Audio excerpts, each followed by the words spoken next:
Hi book friends, I'm Erin, and that's Stevie, and this is Erin Go Read. I always do reading vlogs, and they're usually about just a span of time and a book or two that I'm reading, but I thought, what if I did more of a themed book vlog instead? So really this comes from, I'm not really sure what to read next. I just finished and loved The Pull of the Stars by Emma Donoghue and North and South by Elizabeth Gaskell, and I'm just kind of at a loss. So I thought, put those two conundrums together. We get more dog licking me. That happens every vlog now. Take a shot every time my dog licks me. And yeah, put these two together. What do I want to read in a reading vlog? And so I was reminded of the Seattle Public Library summer reading bingo, book bingo for adults. And I know about this because of Heather from Asagi Expat Book Nerd. I'm a book nerd as well. You can tell because it's on my shirt. So it's really cool. You go to the Seattle Public Library website and they have a bingo board, and I'm just going to turn around and show you. There's the bingo board. You can pull up the PDF and it's actually editable. You can put it in if you want to and actually submit it to them. But I thought it would be fun just to go through. Okay. So let me grab some books that could possibly work for some of these. I'm going to use their list too. So if you go to their website, they have a whole section on reading suggestions for each of the prompts. So that will be really helpful. So I'll come back to you with some possibilities. Okay, I'm going to show you the options I have. I don't have one for everything, but I have like a few directions I could go in. I have some books that are going to be doubling up, but yeah, I think I've got some good choices. Now, I still don't know where I'm going to start. I'm probably going to need to use the library at some point as well. So I'm going to start with the speaker one. I already talked about that one. So the speaker to the SAL, whatever, Lauren Groff Matrix. Also, this one is nice and short, so that will be helpful. A sci-fi fantasy or a sci-fi or fantasy by a BIPOC author, I'm going to go with A Hero Born by, okay, I would say Jin Yong, but I just looked it up, and I think it's actually Gunyung is how you say it, and he's been a prolific Chinese author, and this is the first book in a series, and oh, I love that picture there. My late husband was really into like ancient China and Japan, and just he was he was a warrior through and through, became a Marine, and loved, there's this whole Romance of the Three Kingdoms, video games and history and all this kind of stuff, and so it really made me think of that. So it's the first of the Legends of the Condor, and then this one also will be used for the recommendation by a local bookseller, because this is the book club pick. I can't remember, it's like Stranger Worlds Book Club, I think it's called, at Ruby's, my local independent bookstore. Then we have debut author. So I have a couple options for this one. This is going to be one of those. Did I forget? I forgot to grab a book. Hang on. Okay, a couple double ups here. Debut author. I have Sylvia Plath's The Bell Jar. This was her first novel. I think was it her only actual novel, I believe. So we have that one. This will also be used for a book outside my comfort zone because for some reason I'm just intimidated by this. I probably shouldn't be, but I am. Also for a debut author, we have Black Cake by CHarmaine WIlkerson, which I think is kind of a Caribbean American family saga kind of thing. Adult kids living in New York, and then mom comes back from the Caribbean, and after a terrible hurricane, and kind of she blows in like the hurricane. That's kind of what it sounds like. What else do we have? Oh, banned or challenged book, The Bell Jar. Latinx author, I have Olga Dies Dreaming rather, by, I'm gonna call that Xochithl Gonzalez. This one's set in California in 2017, and I think it's kind of a family drama kind of deal, kind of similar vibes to Black Cake I was getting there. the healthcare worker one, the Pull of the Stars. Oh, but also, I don't know if this is nuns. I don't know if it's also nursing. It's at least similar in that it's nuns. What else do we have? Recommended by a neighbor or a friend. My friend Marina was just recommending PJ Wodehouse to me, and so I have a Jeeves omnibus here. This is the first volume of the Jeeves omnibus, and I think the first book is under 200 pages. So I just started reading on page 9 of this. Non-binary, genderqueer author or character. So I'll go with, I have a couple options for this. Amy and Isabell by Elizabeth Strout, or I have the 2 Sarah Waters books, Affinity or The Paying Guests. These can also be my LGBTQ love story. Also, Amy and Isabell will go for the first book by an author, that's Elizabeth Strout's first book, and the most recent book by an author, which is WIlliam, which I would need to get from the library. 2 left in these possibilities. A book I've been meaning to read is The Tidal Zone by Sarah Moss. And then finally, we have a TV or a book to screen adaptation, and we have Pachinko by Min Jin Lee. Oh, also, this is also a blue book, so this would double up as a blue book. So those are my possibilities. Where am I? I still don't know where to start. I'm back to my original problem.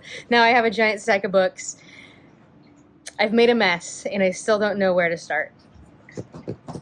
I mean, I've already started this one, but I feel like I want to start something else. And I think I want it to be Matrix, just because I feel like it has similar vibes to The Pull of the Stars. And I was loving being in that time period. I don't think this is even the same time period, but 1918 England. I think this is way, way before then. But anyhow, I think I'll go with Matrix and Jeeves. Just hit myself in the face. Wait, we have a problem. Because this is not going to get me bingo, because these are like completely disparate parts of the board. So I can start with Matrix, but then also I think I need to go with the bell jar, because that'll take me in 2 different directions. The bell jar it is. The bell jar will also count for an unreliable narrator, which takes me on a whole other track. And that's going to be a good way to go. So the bell jar is definitely going to be a crucial piece to winning this bingo. Ooh, I got a new one for my blue book. I had Pachinko as a blue book. I think I still have something for Pachinko.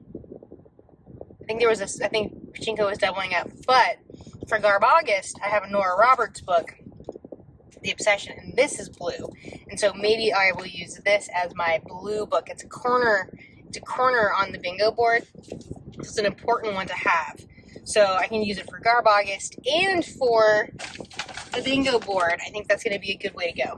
I'm off to book club. We are discussing North and South, and then I guess I'll update you when I get back in the car and tell you about what we're reading next. So I'm at the gym, and I have like 20 minutes in between clients of dead time, so I'm just going to walk on the treadmill. Don't have my bag on me, which means I don't have the bell jar. So I still had books in my car from my used book haul. So I'm going to start Nora Roberts' The Obsession. This is my blue book for the bingo board. So this is the top right on the bingo board, so that it's a key position, because I've got 3 different angles that I can get with this book as that centerpiece. This thing started off with a bang. Dang. Little girl, about to turn 12 years old. She gets up in the middle of the night because she has to pee or something, or she's thirsty. And she happens to see her dad walking out into the woods. And so she thinks she's going to follow him. She thinks that maybe he's going down to the creek to cool himself off because it's a hot night. But she doesn't want to get caught. She's not supposed to go into the woods, and she's not supposed to be out of bed. So she silently follows him. He goes to there's this burnt out shed in a cellar. He opens the cellar door. She thinks, oh, maybe he's putting together the bike that I want. But she knows just like not to not get caught. Dad leaves. She waits a while. She wants to see what's in the cellar. Maybe it's this bike, brand new bike that he was putting together for her. But when he came out, he had this like look that she'd never seen before. It's a stormy night. There's lightning, and you know, the lightning strikes and it lights up, and she sees this like horrible face that does not look like her dad and scares her. So she waits a long time. She goes over. He had covered the door, the cellar door back up with leaves. She uncovers it, opens it up, and now she hears some whimpering. She thought, well, maybe it's not a bike, maybe it's a puppy. No, it's a naked woman tied to a mattress, all cut up and everything, terrible. And she helps this woman escape. And so this all happens in the first like 10, 15 pages or so. So now there's, you know, hundreds of pages left. I have no idea where we're going with this. Actually, I realized I didn't even read the synopsis. I'm trying to mix obsession and synopsis. I have no idea what the obsession is going to be, what's going on. Is this going to be, we're going to go back in time? Is this more about her dad being like a serial rapist and serial killer? No idea, but I just read that while I was on the stairs. Good times. Not good times, but like I enjoyed it, and it was a well paced. It definitely kept me entertained while I was sweating my you know what off on the stairs. I have a confession to make. I am 78 pages into the bell jar, and I don't get it. And I know there's like a gradual decline of her mental health, and so, you know, I guess it's getting there. So far, it's just kind of like the daily life of this girl working at Mademoiselle magazine, living in this hotel of women, and some like somewhat interesting things have happened, but there's just like not much of anything that's like, so far I don't get like what the hype is about, what is so special about this book. And maybe I'm just not there yet, and I just need to stick it out. And maybe I'll absolutely end up loving it, but I feel like I'm missing something. So we'll see. The thing is it's making me not want to pick up a book right now. I was going to keep The Obsession as like my car book, because what keeps happening is I'll be reading whatever I'm reading, and then I'm out and about, and then I don't have anything to read, and that's why I ended up picking up The Obsession anyway, because I didn't bring this with me. So it makes me want to go just pick up The Obsession and start reading that, but maybe I'm gonna get myself to page 100, and then if I still don't want to read this, I'll pick up something else. Okay, right around page 100, things started to get good. And by get good, I mean her mental health really started to spiral. And now it's like this train wreck I can't not watch. So I'm over halfway at this point. I have about 90 pages or so left. It's already 8:40, which is approaching. It's pretty much my bedtime. So I'm probably going to take this to bed and continue reading for as long as I can. But all right, the tides have turned. I'm getting it. I'm listening to Wuthering Heights on audiobook. I'm about to go for a run. I'm training for this Ragnar relay. Basically, I have a team of 6 people. Each of us run 2 legs, and we'll be doing 65 miles in total. I will be doing 2 sections that equal about 17 miles, mostly uphill. So my run today, unfortunately, run/walk, will include lots of hills. So I'm choosing the hilly route, and may even do some hill may even do some hill repeats, but I'll be listening to Wuthering Heights. Not exactly like supermoto, pump you up type of stuff, but audiobooks tend to work really well for me while I'm running. My AirPods are totally dead. Didn't even think about it. I got maybe 10 minutes of Wuthering Heights in before they died. So also, I'm gonna go a little bit further than I anticipated, because at first I was gonna do 4 miles. Now I'm gonna do probably 6, because I really have to pee. So I just crossed over 2.5 miles, and I'm really close to a state park, and there's several bathrooms. They also redid this section. I haven't seen it since they've redone it, and so I want to go scope it out and check out the new digs. And there's no way I'm making it back another 2.5 miles without having an accident. Well, I feel much better. So they've put there's 2 brand new cement staircases and wheelchair ramps. This used to be just like on this hillside. It was all like these long wooden falling apart staircases. And so this is Black Miners Bar. Just recently changed actually to Black Miners Bar. It has been called Negro Bar for, I suppose, since the gold rush. There was a camp here for the black miners. On the other side of the water, just over there, was, I guess, the white miners camp. But this is all old, mid-1800s gold mining area. And so they literally just changed, like within the last month, Negro Bar to Black Miners Bar.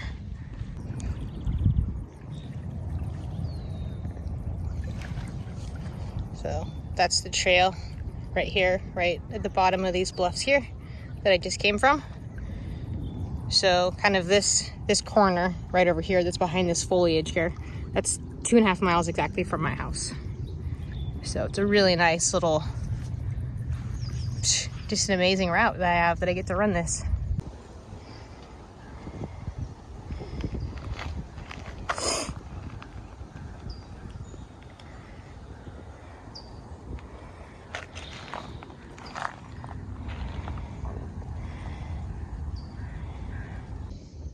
This is one of my favorite little spots. It's just this tiny little lagoon right off the trail. And the water is so still and quiet, and all you hear is birds.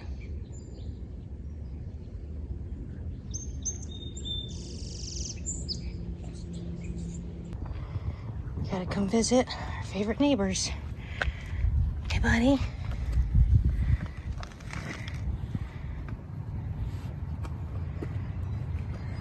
You come say hi?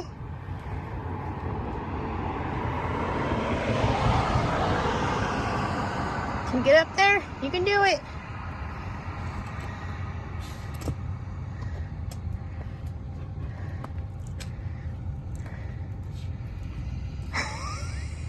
He's like tottering.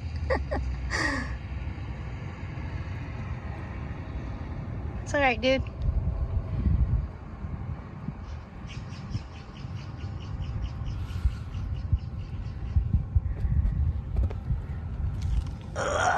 I'm almost done. I gotta finish my run.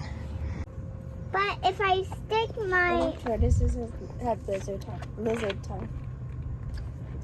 Ew! Don't put. Ah. This is just a big clump of poop.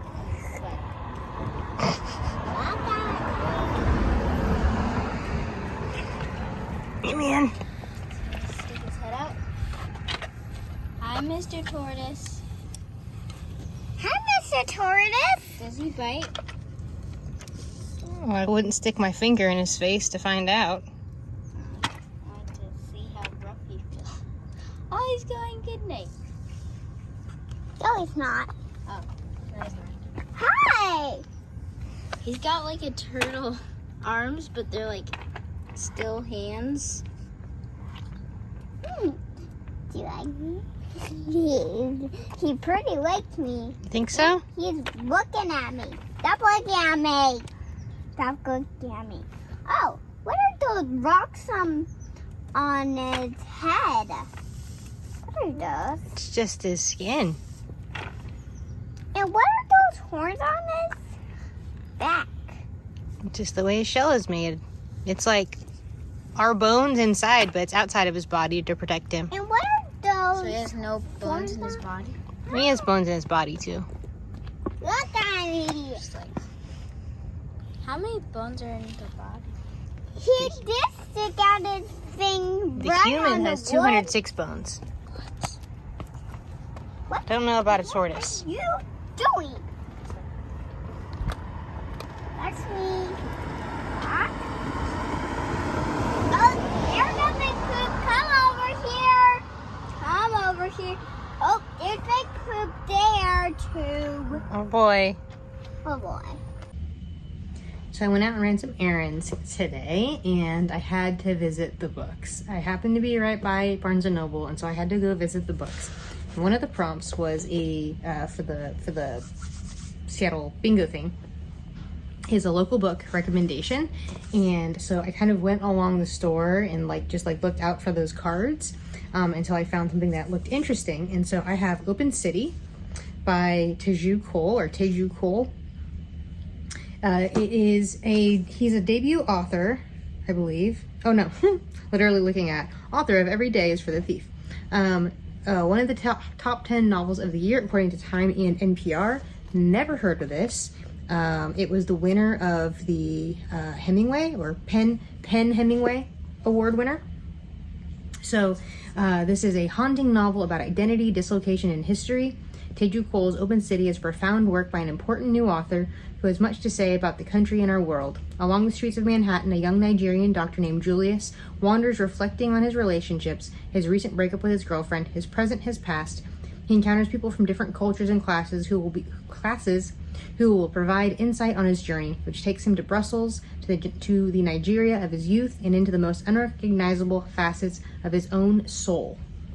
So if I don't get to this for the bingo board, which I guess I'm thinking of as end of July and August, then shorty September for sure, because this is just under just over 250 pages. So I'm going to get on with the bell jar, and I plan to finish it this tonight because I think I have 60 pages left or so, a little less than that, 50 some odd pages left in this, and I have a little while before my baseball game starts, and so I should be able to get this finished, and I'll come back to you with my final thoughts. I just finished the bell jar. The writing in this is beautiful. There are certain passages and just turns of phrase that just kind of wowed me, but I still have to say, I don't get why it is such a big deal, or why it is such the classic that it is, modern classic that it is. If you love the bell jar, let me know, what is it about it to you? Is it the writing? Because I can see if it's the writing. I enjoyed it. I enjoyed it, and I almost feel like the hype of it, the weight of it has impacted my enjoyment of it. Got something in my eye. Because the whole time I'm just looking to what is it? I enjoyed it quite a bit. Just the setup of Esther as the character and the life that she's leading in this cool all women's hotel at the Amazon, and then this kind of descent into madness and this feeling of being stuck, her head stuck in the bell jar. I loved it. I really liked the time actually that she was at the asylum was probably my favorite part of it. So yeah, I really enjoyed it. I just, I can't help thinking that I'm missing something. So I will actually probably, watch several videos, people talking about the bell jar, because I want to know what other people have to say about it. The only thing that I can recall from other people talking about it is just talking about the language itself. I think it was Heidi and Kim read this recently, and that's really what I remember them talking about too, was the language itself. So first book completed for my bingo board. So I'm going to wrap up this vlog with just some tidying up of my current plan. So I printed out the bingo board. I have not everything, but I have multiple, not necessarily in stone, but at least my plan for my bingo board. So right now, if I go diagonally across, which includes the free the free space, I've already read the plot. I just finished the bell jar. I'm currently reading Obsession, which I read about 50 pages or so more of today, and I'm really enjoying that. And then I wanted to show you one that I'm going to be reading for a hobby or skill. I hadn't come up with anything for that one. And then I remembered I have this book, Denali's Howl. I'm pretty sure I found this in a little free library. And it's a story of the deadliest climbing disaster in on America's wildest peak. This group in the 60s? 1967, summer of 1967, this group gets involved. They're climbing Mount McKinley, also known as Denali, and there's horrible weather. They have to be rescued, all this stuff, and it's about their ordeal and the ordeal of those who are trying to save them. And it's actually, it seems longer than it is, but it's like only like 250 pages. Less than that. 220 pages. So this will be a nice one to add to it. And then I've already, the dust jacket is off of it, but I've started in A Hero Born, and so far I'm really enjoying this. And so these two in Obsession are my current reads right now. And then also completely unrelated to the summer bingo, but I'll be starting The Wind in the Willows. I think I forgot to mention it before. That's the new book club pick. And so I'll be listening to that one via audiobook. Thank you for watching. See you around the tubes.